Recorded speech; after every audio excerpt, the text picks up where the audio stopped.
북한이 어제 쏜 미사일에 대해 또 한 번 신무기 시험에 성공했다며 사진 여러 장을 공개했습니다. 사실상 무력 시위라는 점도 숨기지 않았습니다.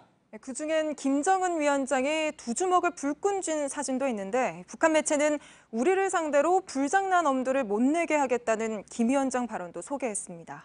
강현석 기자입니다. 붉은 섬광과 함께 발사체가 솟구칩니다.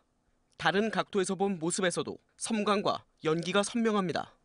발사를 지켜보던 김정은 위원장은 두 손을 불끈 쥐며 환호하고 박수를 치기도 합니다. 북한이 어제 쏜 발사체라며 공개한 사진들입니다.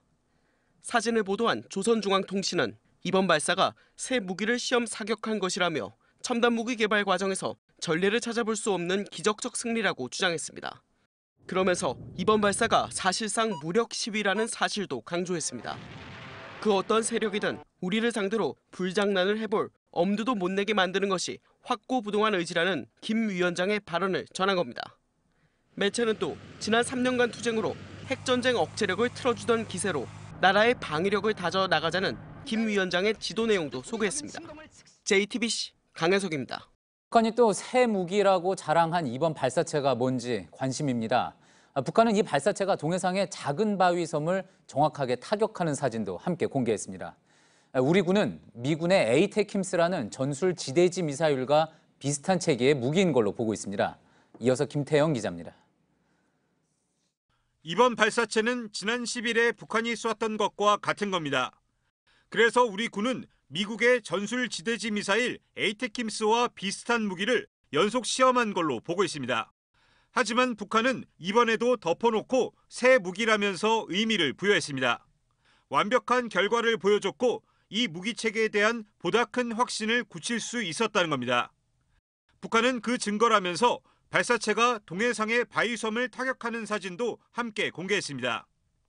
에이테킴스는 한두에 작은 폭탄을 수백 개 실어보내 한 발로 축구장 서너 개의 면적을 초토화시키는 무기입니다.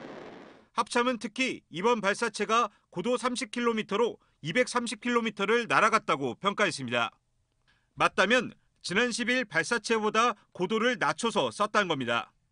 미사일을 낮은 고도로 쏘면 폭발력은 줄어들지만 대신 요격될 가능성을 줄이고 정밀도는 높일 수 있습니다.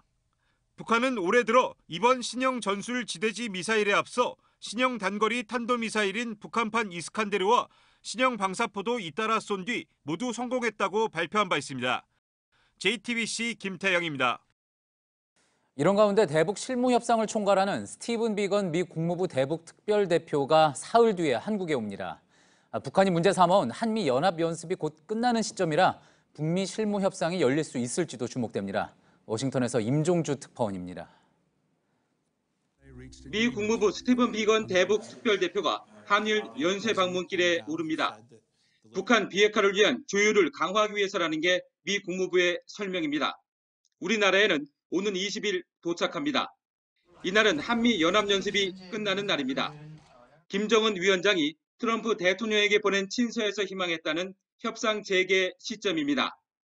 He wasn't happy with the test, the war games on the other side with the United States. 비건 대표의 이번 방안은 그만큼 실무 협상에 속도를 내겠다는 뜻으로 읽힙니다.